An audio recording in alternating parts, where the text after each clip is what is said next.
Atenção, partida para o nono pare do programa.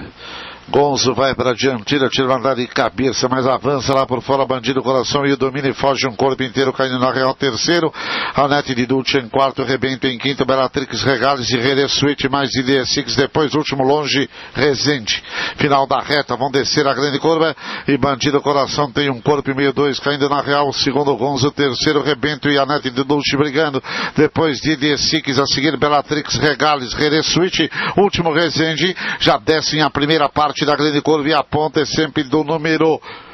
65, Bandido Coração, a ponteira, um corpo e meio caindo na real segundo, enquanto a Nete de Dulce em terceiro, Gonzo em quarto, Didier Six por fora em quinto, Rebento vai em sexto, Bellatrix, Regales e Rede Suite, último mais perto, Resende, cruzaram os 800 metros finais, Bandido Coração, um corpo inteiro para caindo na real, a Nete de Dulce por dentro em terceiro, em quarto, brigando Didier Six com Gonzo por dentro, depois aparece Rede Suite, Rebento contorna uma curva de chegada e já entram pela reta final, e na ponta está Bandido Coração lá por dentro, mas avança, caindo na real, a Nete de Dulce, Six avança, Rebenta, foi colocado na grade de fora, mas vai um pouquinho longe, cruzar os 300 metros, a Nete de Dulce pelo lado de fora, domina, vai para a ponta, tirou cabeça, pescoço, caindo na real, briga com Bandido Coração, Resende, vai buscar o quarto lugar, a Nete de Dulce na ponta, alô Alex Greco, a Nete de Dulce na ponta, Bandido Coração caindo na real,